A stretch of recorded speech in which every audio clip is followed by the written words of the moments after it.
Falar do SoftBank é também falar do Masayoshi Son, que é o CEO e fundador da empresa e que hoje é a segunda pessoa mais rica do Japão, cerca de 23 bilhões de dólares é a estimativa da sua riqueza, e ele também detém o título da maior perda de riqueza, 70 bilhões de dólares, durante o crash da Nasdaq em 2000. E foi também nesse ano que ele fez um dos melhores investimentos da história do mundo, quando ele colocou 20 milhões no Alibaba, na época uma startup, e que hoje isso vale 150 bilhões.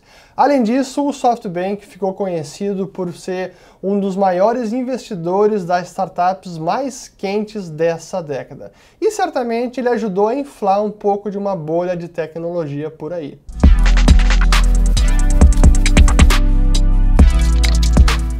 Já tinha algum tempo que eu havia prometido fazer um vídeo sobre o SoftBank, já que eu falei sobre a empresa lá na minha palestra de maio de 2019, eu falei um pouco sobre ela, porque é uma das principais investidoras do Uber e do WeWork.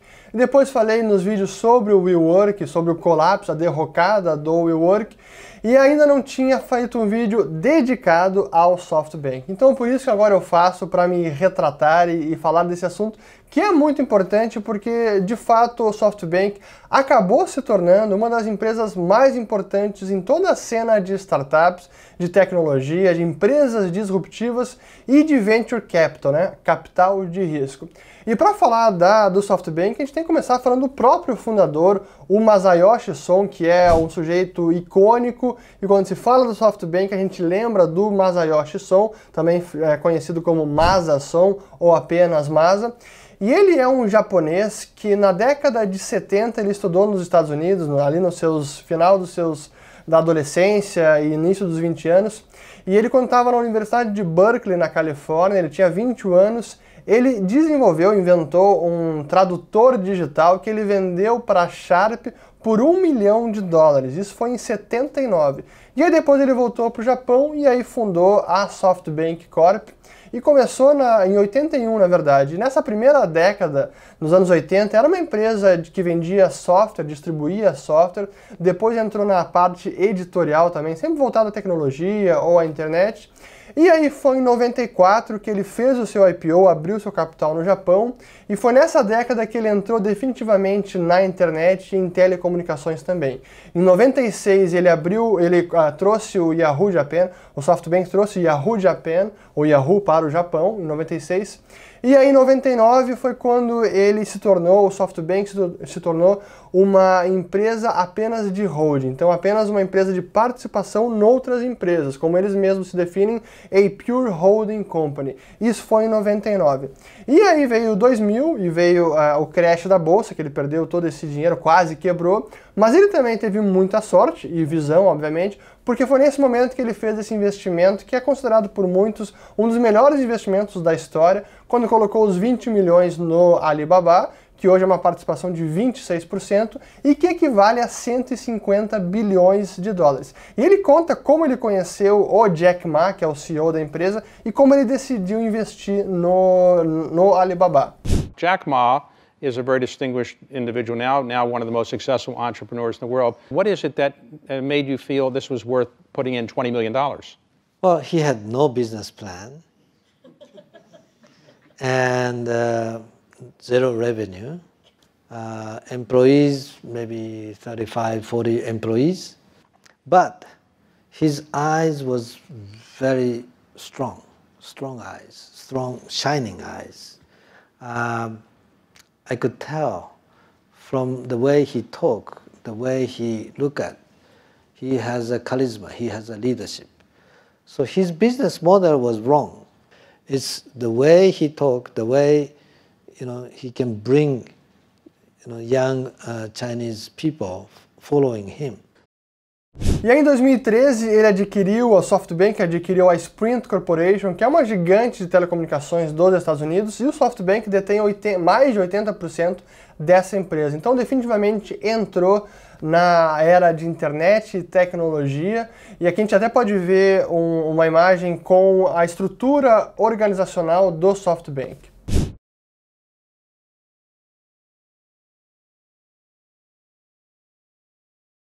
Aí veio 2015 e o SoftBank reformulou o seu nome para apenas SoftBank Group, e aí tinha todas as suas subsidiárias abaixo.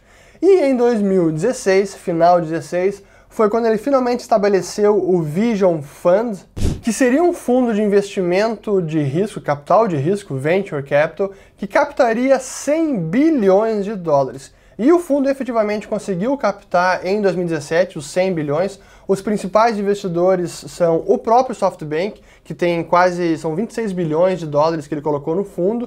Depois temos o Public Investment Fund da Arábia Saudita, o Mubadala lá do Emirados Árabes, a Apple, a Foxconn, a Qualcomm e a Sharp Corporation. Então o SoftBank no Vision Fund, ele é não apenas quem liderou e captou o fundo, como é também um dos principais investidores, e é ele que é o Investment Advisor, ele que lidera as rodadas de investimento e decide onde o dinheiro será alocado. Então isso é o SoftBank. Até que a gente pode ver na tela essa imagem com o total que foi levantado e quanto que o SoftBank participa, que é 25,7 bilhões de dólares, ou uma participação de 33,1%. Em quais empresas que o Vision Fund, o SoftBank Vision Fund investiu? Aqui eu vou botar na tela também várias das empresas que a gente pode ver. Algumas são conhecidas, são um total de 88 companies, algumas são conhecidas pelo público brasileiro, como por exemplo a própria Uber, o WeWork, mas também outras menores como a Rappi, temos também a Logi, a Gympass, que mais que temos aqui? Enfim, essas são algumas das principais, Creditas também. Então são as empresas que são investidas do Vision Fund. E o que é interessante, assim, como eles conseguiram captar tanto dinheiro assim? Porque se a gente olha o tamanho do SoftBank, eu não vou entrar aqui em todos os números da empresa, quem quiser ter acesso a isso eu recomendo, eu vou deixar nos links aqui na descrição do vídeo, são links para o call trimestral que eles explicam os resultados do trimestre, o que aconteceu, os destaques, etc. E lá tem uma série de informações.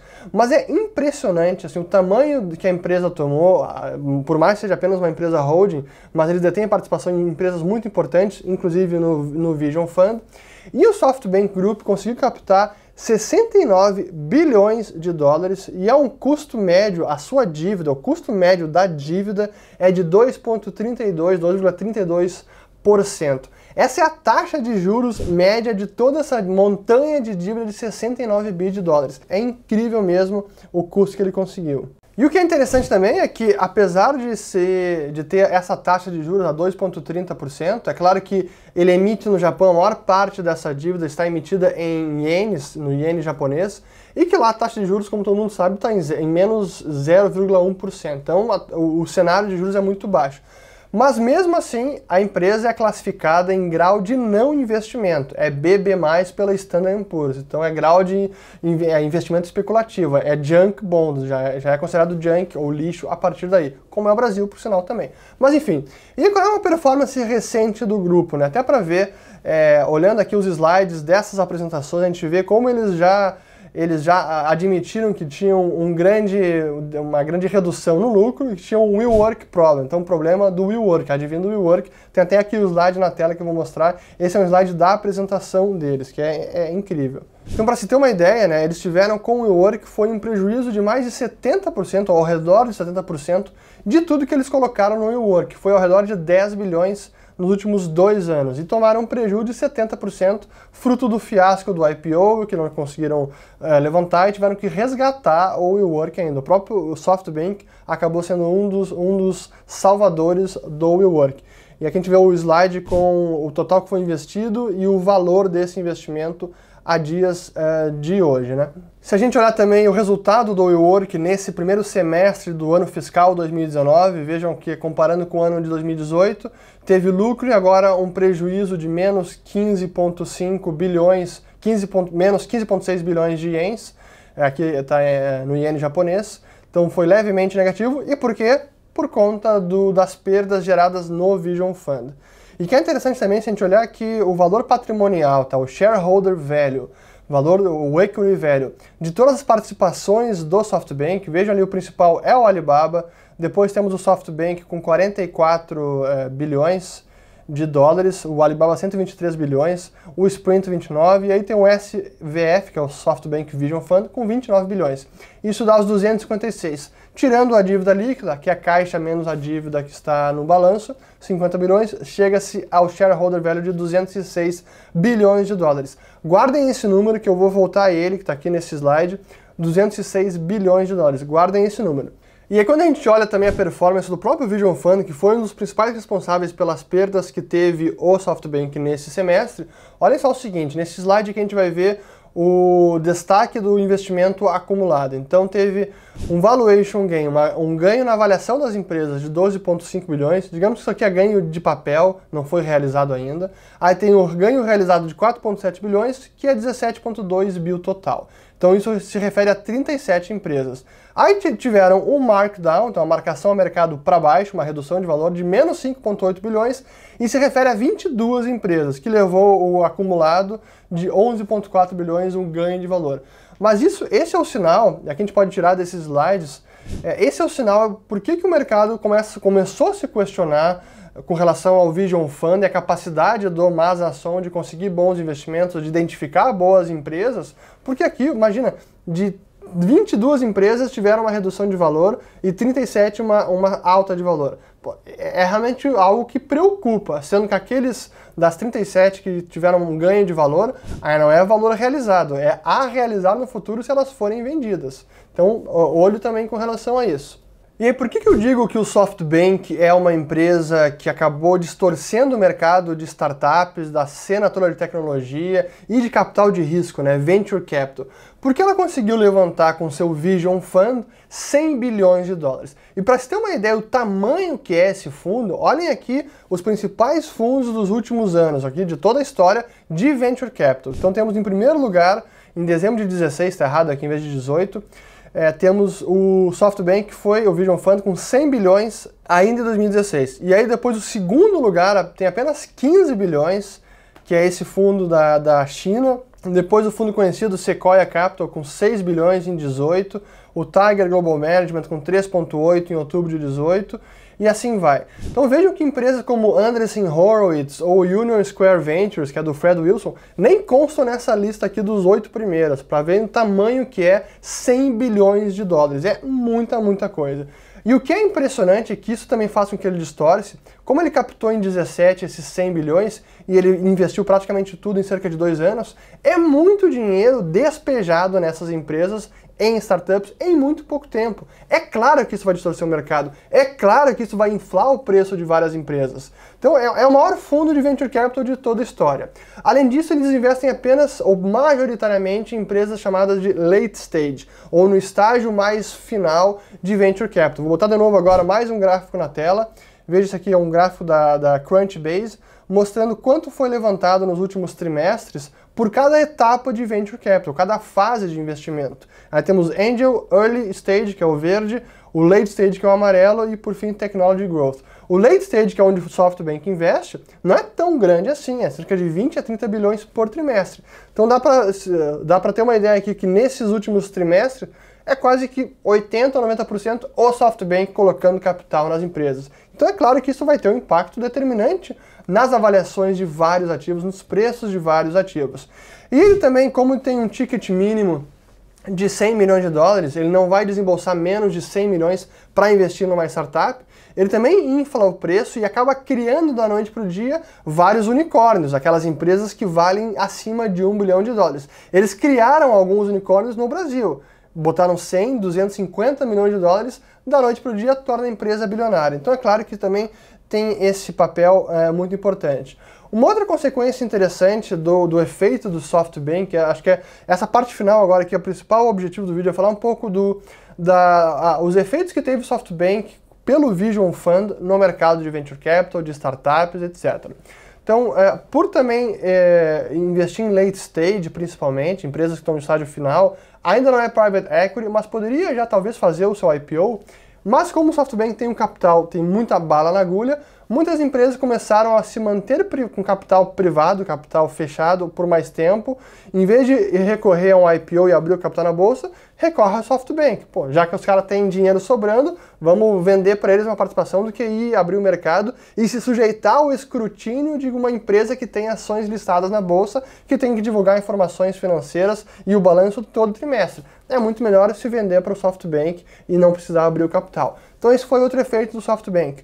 Outra coisa que eu tenho sido um grande crítico é que eu vejo que, isso até por várias empresas que eu não vou nomear nenhuma, mas várias startups, algumas conhecidas que eu visitei nos últimos anos, onde eu via com meus próprios olhos essa cultura perdulária, uma cultura corporativa perdulária, e que eu acho que o SoftBank também teve uma influência, onde passa daquela linha divisória entre o dinheiro que é necessário para tornar uma empresa, fazer um ambiente empresarial que fomente inovação, a criatividade, o empreendedorismo, pensar fora da caixa, e quando ultrapassa esse limite, passa a ser apenas dinheiro gasto desperdiçado. E por vários artigos que a gente viu que aconteceu com o WeWork, em vários momentos, sim, era dinheiro gasto ou desperdiçado, sem nenhum cuidado, quase como se fosse uma empresa pública, assim, é uma empresa estatal. É impressionante. Então eu acho que houve um pouco desse incentivo a uma cultura corporativa perdulária e sem nenhum cuidado com o dinheiro do acionista. Acho que esse foi o principal,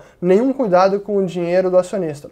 E aí é claro que todo esse cenário de dinheiro farto, dinheiro amplo, barato e tendo que ser gasto rápido, levou a vários múltiplos de empresa sem nenhum sentido. Então avaliações de empresa sem nenhum sentido, com pouco rigor, quase que um voo cego, né? E apenas para falar um pouco desses, assim, alguns sintomas dessas avaliações. Isso eu falo até por muitas conversas que eu tenho com o pessoal que trabalha em M&A, que faz modelagem. M&A é Mergers and Acquisitions, fusões e aquisições. Pessoal que faz modelagem financeira, que prepara as avaliações, que embasam ou justificam várias empresas, várias avaliações de empresas. Olha só que coisa curiosa.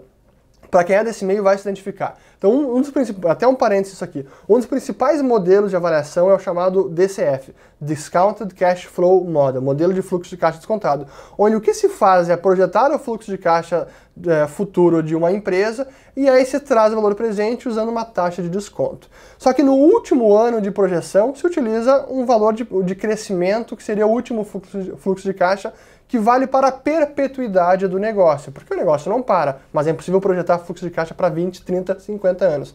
Então o normal, prática de mercado, se projeta 5 anos, 6, e aí no último se assume a taxa de perpetuidade, que seria o momento em que a empresa atinge uma estabilização de crescimento, está num período estável. E aí se assume cerca de 2 a 3%, porque é o crescimento para sempre.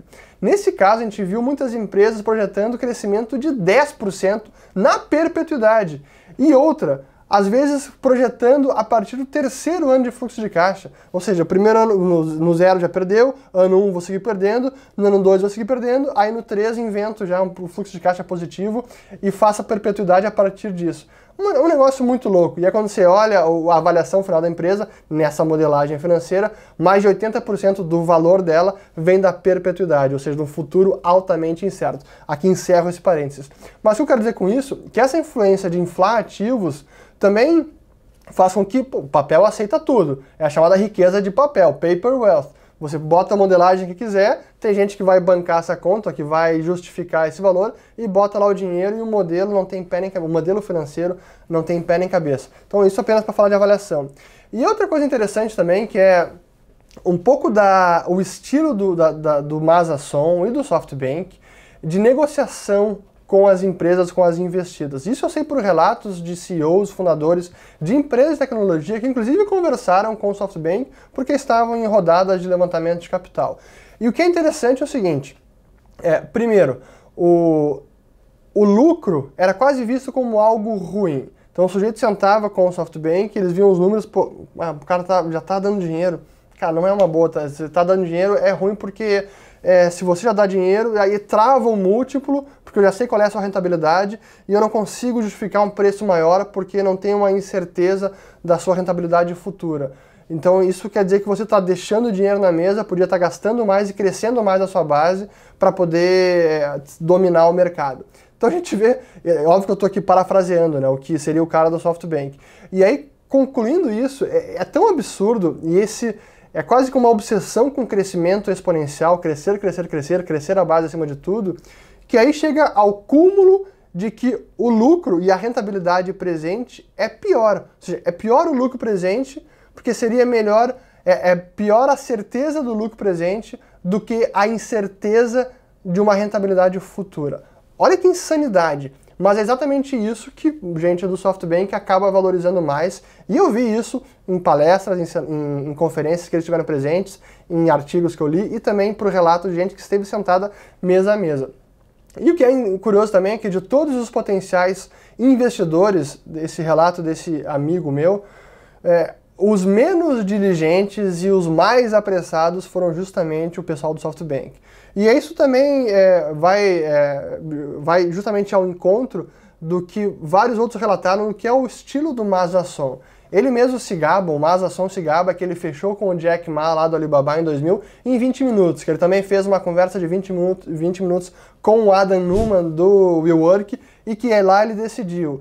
Ou então outros que, como o caso de uma startup chinesa de inteligência artificial, que em 2018 queria levantar 200 milhões de dólares, chegou na reunião para apresentar para o Masa Son, no meio da reunião o Masa interrompeu e disse, cara, quero botar 1 bilhão agora. Não, eu quero botar 2 bilhões de dólares. E aí no final das contas acabaram botando 1,2 bilhão. Mas enfim, é um pouco dessa assim, cultura e o jeito do SoftBank pelo Vision Fund investir. E o último relato também, esse foi do Uber, gente do Uber que relatou, isso está na imprensa, que quando negociaram com o SoftBank, que o SoftBank teria dito, take the money or someone else will. Então pegue o dinheiro, porque se vocês não pegarem, outra pessoa vai pegar, a gente vai dar para outra pessoa. Então eles acabaram depositando o dinheiro lá. Então, para concluir agora esse vídeo, a gente falou um pouco da história do SoftBank, a história do Vision Fund, que acabou tomando uma dimensão maior até do que o SoftBank por conta das suas aquisições em série nos últimos anos. Eu queria deixar claro o seguinte aqui. Primeiro, é óbvio que a presença do SoftBank teve uma influência determinante e acabou impactando e inflando as avaliações de empresas e incentivou essa cultura corporativa perdulária de startups até frágil e não sustentável, né? Startups que duram ou perduram enquanto durar a farra do dinheiro barato. E que isso pode durar mais tempo ainda, mas não há um modelo de negócio sustentável ou autossustentável. Isso é o que eu digo, que eu já falei no outro vídeo, que é a confluência da era da disrupção tecnológica com a era do dinheiro barato, de juros em zero ou até negativos, que acaba fomentando, muitas vezes ofuscando, sim, o senso comum, o bom senso das pessoas, quando vê, dos analistas e investidores, quando vê um negócio que tem um modelo claro e outro negócio que não tem nenhum modelo, ou que tem um modelo altamente questionável e frágil, que era o caso da WeWork, e que muita gente achava que ia levantar valendo 60 ou 70 bilhões de dólares, e que era uma loucura. Então, essa é, sem dúvida, que é essa confluência desses dois fatores, disrupção e juros baratos, juros em zero. Outro ponto também é a pergunta, né? Bom, então seria o Masa Son um visionário ou apenas um sortudo? Eu acho que é um pouco dos dois, e é claro que esse dinheiro fácil tem permitido com que ele, o Masa Son, sonhe muito mais alto. O dinheiro barato, o dinheiro fácil, assim, ele embriaga e ofusca a visão, não tem dúvida. E quando uma empresa conseguiu levantar esse tamanho de dívida a um custo tão barato e ela consegue se refinanciar, até vou botar aqui um dado na tela, assim, ela responde hoje pela maior parte da dívida corporativa emitida no Japão. Claro que é um mercado muito pequeno, mas os bons emitidos por empresas, o SoftBank é o principal deles, é o principal devedor no mercado. Então isso chama atenção. Outra pergunta interessante, né? Bom, será que o SoftBank corre o risco de bancarrota? É muito improvável, assim, muito improvável, porque a empresa tem bons ativos, ela tem uma grande participação no Alibaba, e que se em algum momento essa dívida começar a incomodar, ou se as empresas no Vision Fund não derem resultado e ter outros problemas, ou se vier uma recessão mais forte, é claro que ele pode se desfazer de alguns ativos, consegue monetizar e reduzir o seu nível de endividamento. Então bancarrota não parece ser o problema, e até porque os juros estão muito baratos por lá. Mas o que sim pode ser um problema é o chamado Vision Fund 2, porque esse foi o primeiro, e o Masa Son tinha o objetivo de lançar a segunda versão também com 100 bilhões logo no próximo ano. Será que vai conseguir? Acho que o apetite agora para investir em tantas startups acho que ele está um pouco reduzido nesse momento, até por conta desse fracasso, ou fiasco que foi o WeWork e o próprio Uber, né? Não nos esqueçamos que o Uber, desde o IPO, ele caiu cerca de 30%. Então também não é lá um grande sucesso. E aí a pergunta final é, será que não há outros unicórnios que não são nada mais que modelos de negócios não viáveis e que são apenas inflados por rodadas do próprio SoftBank? Porque isso foi um ponto. Em vários, se a gente voltar aquele slide lá do ganho das empresas no portfólio do Vision Fund, várias das empresas que tiveram uma avaliação aumentada foi por conta de investimento do próprio SoftBank. Ele foi lá, colocou dinheiro numa avaliação maior. Então ele mesmo inflando o valuation da empresa, que é o que ele fez com o WeWork. Então será que não pode ter outros casos disso? Além das 22 empresas que perderam valor nesse trimestre, será que não pode ter outras? Talvez, e acho que o mercado começa a se questionar isso cada vez mais, e agora que eu boto o último slide, eu volto o que eu falei do valor patrimonial da empresa, olhem só, em azul, a linha azul é o valor patrimonial calculado pelo SoftBank, o que ele chama de shareholder value, que são os 206 bilhões de dólares. Mas o SoftBank Group tem ações listadas na bolsa japonesa, e que por conta do preço da ação, o seu market cap, a sua avaliação de mercado, o valor de mercado, seria 82 bilhões de dólares. Então tem uma defasagem ali, um desconto de 60%. E a pergunta que fica é, quem é que tem razão? É o SoftBank, que no caso são dos 206 bilhões fruto de cálculos internos, de rodadas de investimento internas, onde eles mesmos acabam inflando o preço dos ativos? Ou será que o mercado tem razão em colocar esse brutal desconto e colocar o preço em 82 bilhões de dólares? Eu não sei. Acho que a verdade certamente está no meio do caminho, nem 206, talvez não 82. Mas eu apostaria mais em 82 do que os 206 de uma ação. Enfim, sei que esse vídeo ficou um pouco mais longo, mas é importante falar do SoftBank, da história, de onde veio, o tamanho que ele tem, como ele, com o seu Vision Fund, começou a impactar muito e distorcer, na minha opinião, toda a cena de tecnologia, de startups e de venture capital também, o capital de risco. O que pode acontecer daqui para frente e o que eu falo sempre que é preciso avaliar as empresas, avaliar os modelos de negócios e entender se realmente há um modelo de negócio sustentável ou se é dinheiro barato do acionista e dinheiro barato de dívida que está sustentando um negócio que é claramente não viável, como foi o caso do WeWork. Enfim, espero que tenham gostado e que tenha valido a pena esperar falar sobre o SoftBank.